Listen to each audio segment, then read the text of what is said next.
السلام عليكم. لا تنسوا الإعجاب بالفيديو والاشتراك في القناة تشجيعا لنا لنستمر بنشر المزيد إن شاء الله.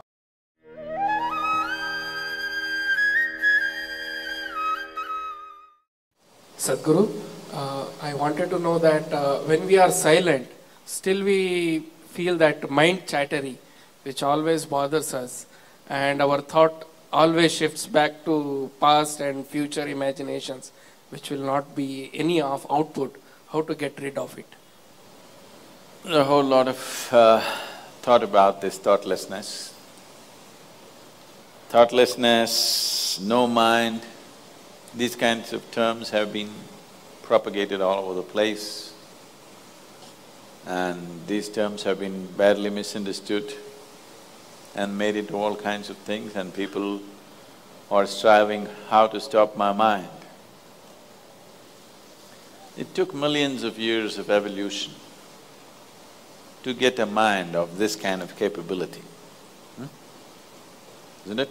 Millions of years of tremendous amount of nature's work that today you have a mind of this kind of scope.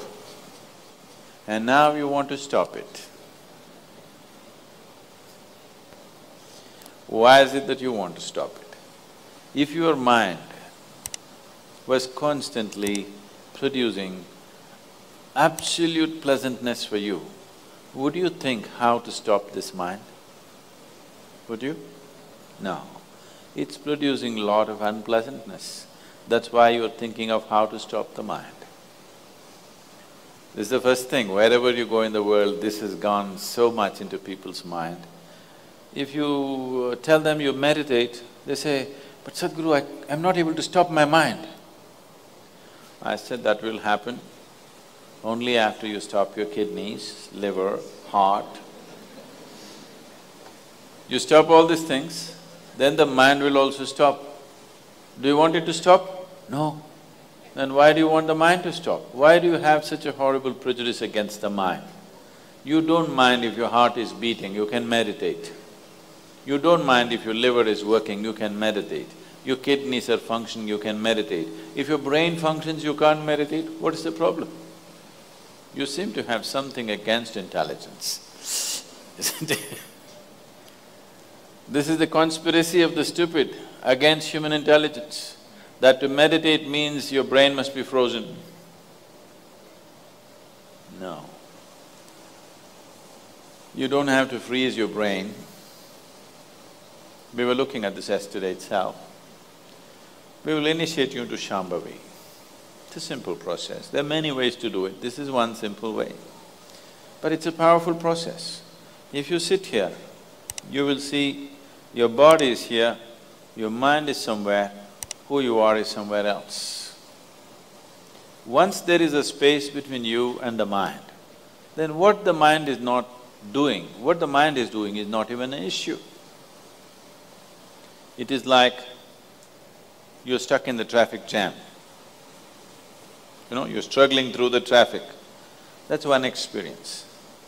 Suppose you're either standing on Chamundi Hill or you're floating in a hot air balloon and look down at all the traffic. Very peacefully, traffic. Why? There's a distance, isn't it? When you're in it, traffic is a different experience. From really high up there, sitting in a hot air balloon, you look down, you can't even hear the sounds. Looks wonderful, traffic, isn't it? Yes or no? Because there's a distance. So once there's a distance between you and your mind's activity, mind is not a problem. Mind is a miracle, it is not a problem. And anyway, if thoughts are going continuously, if you're having a mental diarrhea, obviously you ate some bad food, isn't it? Yes. If you're having a physical diarrhea, you ate some bad food, isn't it? If you're having a mental diarrhea, you are obviously consumed something wrong. What this wrong thing could be is, the moment you identify yourself with something that you are not, then you're finished. Your mind is a continuous runs. There is no other way. Do what you want, try as hard as you want, it is not going to stop. If you do not identify yourself with anything that you are not, you know how to be with everything, you know how to use everything, but you're not identified with it, then you will see if you sit here, simply mind will be like this. You want to use it, you can use it, otherwise it'll be like this. Right now your hands are like this, or you're holding it tied up because it'll go all over, is it? No. You can keep it like this. You can keep it like this, you can keep it like this. When you want to use it, you can use it. So it's a useful instrument. Suppose your hands become like this. You know, some people have become like this. Yes or no? If it becomes like this, you will become ridiculous, isn't it? If it happens to your mind, also you're equally ridiculous. It is just that you are living in the comfort that nobody else can see it. But people can see it. They watch you closely enough, they can see it, isn't it? And whether they can see it or not, that's not the point. The point is, the most important faculty of your life is out of control. Doesn't matter whether they can see it or not, that's not the issue.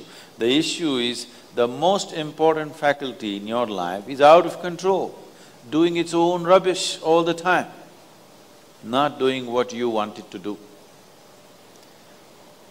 So, if you have to be freed from this ailment, you should stop eating bad food. Wrong food or bad food means you're identifying yourself with things that you're not. If you sit here, if you're not identified with this and with this, then you will see everything is just fine. Then your mind will do what you want it to do. Otherwise, it'll simply hang there, and that's how it should be. Mind should not be telling its own stories all the time.